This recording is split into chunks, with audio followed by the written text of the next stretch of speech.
It's time for the Rock Report on 106.5 The Buzz. Brought to you by the Rock Report blog at 1065thebuzz.com. I'm Otto. L7 bass player Jennifer Finch has died after a battle with an aggressive form of brain cancer. She was 59 years old. Jennifer's passing was announced last week by her bandmates, writing on social media, quote, "She had a long, courageous fight with brain cancer and was loved by many wonderful friends, musical peers, and fans worldwide," unquote. After Finch revealed her cancer diagnosis and dropped out of the band's final tour earlier this month, a GoFundMe campaign raised over $375,000 to pay for medical expenses and to help finish a creative project due out next year. According to reports, Rush is in talks to play the Sphere in Las Vegas. According to sources, they've been negotiating on the deal for a while and could be signed in the coming weeks. In a separate report, Rush fan site Rush is a Band added the residency was a, quote, done deal, unquote, and that it would consist of 16 to 18 shows for the year. No official confirmation from the band as yet. In other touring news this week, Trivium have announced their fall 2026 headline tour with support from In Flames, Orbit Culture, Fit for an Autopsy, and Frozen Soul. Dates include November 22nd at the Sylvie in Madison. Marilyn Manson has released a video for Front Toward Enemy, the second single from his upcoming One Assassination Under God Chapter 2 album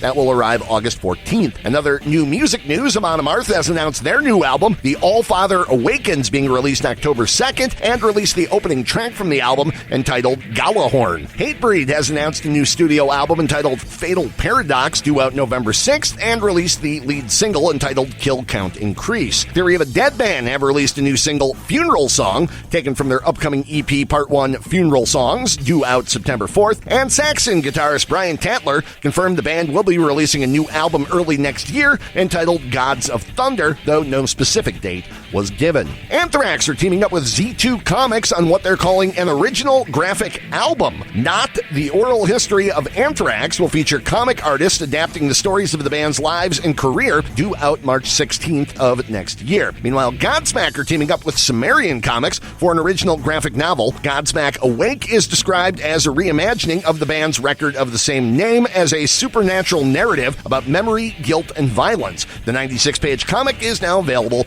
for pre-order. And documentary directors Tyler Measom and Craig A. Williams have released the first trailer for If These Walls Could Rock, their upcoming documentary about Los Angeles' famed Sunset Marquis Hotel. A press release noted, quote, "The film tells the story of rock and roll through the lens of the legendary hotel as shared by the artists who called it home," unquote, and features interviews with Bruce Springsteen, Ringo Starr, Slash, Dave Grohl, Roger Daltrey, Joe Elliott, Nancy Wilson, and many, many more. The film opens August 14th in Los Angeles and will launch simultaneously on Apple TV and Amazon. And that is the Rock Report. For these stories and more, including audio, video, and links, go to the Rock Report blog, 1065thebuzz.com.